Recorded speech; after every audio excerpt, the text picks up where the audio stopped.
दोस्तों, तारीख में एक ऐसा इंसान गुजरा जिसने अपनी ताकत और जुल्म से दुनिया का तस्वर ही बदल के रख दिया। जहां से गुजरा लाशों के अंबार लगा दिए, दरियाओं के पानी को इंसानी खून से सुर्ख कर दिया था। इसने दुनिया में कई मुल्क फतह किए, बल्कि यूं कहें जिस भी मुल्क के खिलाफ लड़ाई से फतह करके ही वापस लौटा। मौत से पहले इस जंगजू हुक्मरान ने जापान से लेकर कैस्पियन सी तक तमाम इलाका अपने कब्जे में ले चुका था।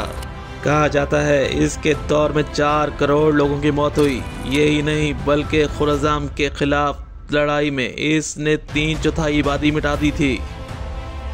बात यहाँ ख़त्म नहीं हुई। इसकी मौत के बाद इसके जनाजे पे जितने लोग थे सबको ख़त्म कर दिया था, ताकि दुनिया को ये पता ना चल सके कि इसकी कब्र कहाँ है। जी हाँ, ये था टेमुजिन चंगेज़ खान। साल 1162 में मंगोलिया में पैदा हुआ। एक छोटे से कबीले से ताल्लुक था। मंगोलिया और साइबेरिया के बॉर्डर पर आबाद था।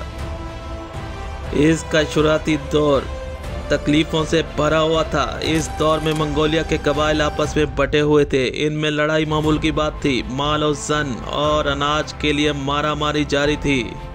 जब टेमुजिन चंगेज़ खान 9 साल का था, उस वक्त दातार कबीले ने चंगेज़ खान के बाप को जहर दे के मार दिया था। इसके बाद चंगेज़ खान के हालात मजीद बद से बदतर होते चले गए। कबीले ने चंगेज़ खान के ख़ानदान को अपने कबीले से निकाल दिया। वहाँ से शुरू होती है चंगेज़ खान टेमुजिन की कहानी।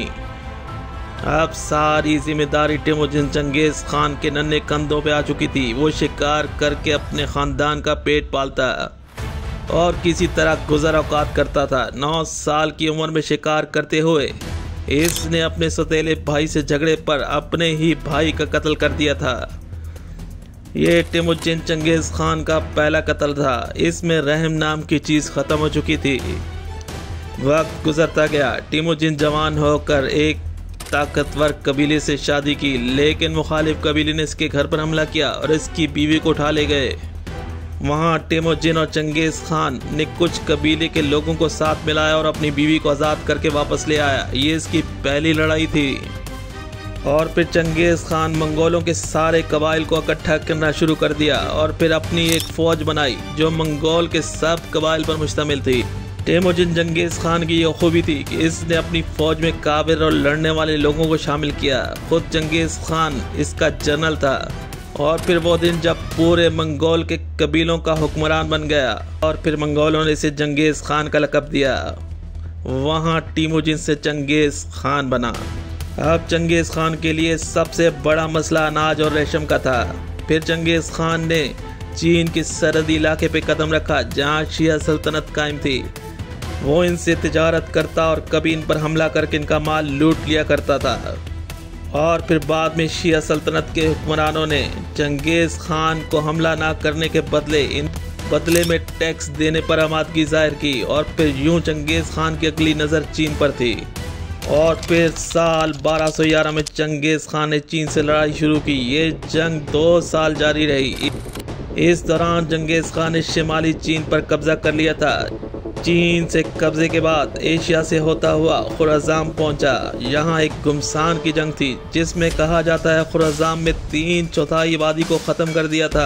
खुराजाम इराक की तबाही के बाद चंगेज़ खान ईरान में दाखिल हुआ और वहाँ अपने जुल्म और बर्बरियत की दास्तान लिखी। खुराजाम ईरान और इराक में लाखों मुसलमानों का खून बहा, मस्जिदें तबाह कर दी, पूरे के पूरे शहरों को खून से रंग दिया। कहा जाता है किसी ने चंगेज़ खान की सबसे प्यारी बेटी के शौहर को कत्ल कर दिया था, तो चंगेज़ खान ने पूरे शहर के लोगों को मारकर इनके सरों से मीनार बना दिया। बात यहाँ रुकी नहीं, बल्कि शहर में किसी कुत्ते और बिल्ली को भी नहीं छोड़ा गया। हैवानियत का ऐसा नंगा नाच था। चंगेज़ खान की दहशत दूर दूर मुल्कों में गूंज रही थी। कई छोटे मुल्कों की फ़ौज बग़ैर लड़े चंगेज़ खान के सामने हथियार डालने लगी। मंगोलों की ताकत पूरी दुनिया में छा गई थी। चंगेज़ खान अब पूरी ताकत के साथ यूरोप में दाखिल हुआ, जहां इसे जॉर्जिया, अज़रबैजान और अर्मेनिया के कई इलाके बेदर्दी से फतह किए। चंगेज़ खान ने अपनी ज़िंदगी के आखिरी सालों में दोबारा चीन का रुख किया। कहा जाता है शिया सल्तनत ने चंगेज़ खान से बगावत की थी। फिर चंगेज़ खान ने पूरे शिया सल्तनत को ही तबाह कर दिया। ना रहा बांस और ना बजेगी बांसुरी। और फिर 1227 में चंगेज खान अपने घोड़े से गिरकर जख्मी हो गया। इसका ये जख्म नासूर बन गया। ऐसे में इसके बेटों ने इसे जंग रोकने की सलाह दी, लेकिन चंगेज खान ने ऐसा नहीं किया बल्कि जंग जारी रखने को कहा। इस दौरान चंगेज खान की मौत हुई। इस मौत की खबर को इतना खुफिया रखा गया कि दुश्मन ने कहीं कमजोर न समझ ले, जिसके बाद चंगेज खान के बेटे उकताई को हुक्मरान बना दिया गया, जिसके हिस्से में एक वसी सल्तनत आई। चंगेज खान को किसी खुफिया मकाम में दफन कर दिया गया, जिसके बाद कब्र आज तक किसी को मालूम नहीं कि वो कहाँ दफन है। यूं चंगेज खान ने वहशत और जुल्म की ऐसी दास्तान छोड़ी जो रहती दुनिया तक याद रखी जाएगी। कहा जाता है दुनिया के हर 200 में से एक इंसान में चंगेज खान का डीएनए मौजूद है। इसकी वजह इसकी 500 बीवियां थीं, जिनकी मुख्तलिफ औलाद पूरी दुनिया में फैल चुकी थी। ये था टिमोजिन चंगेज खान।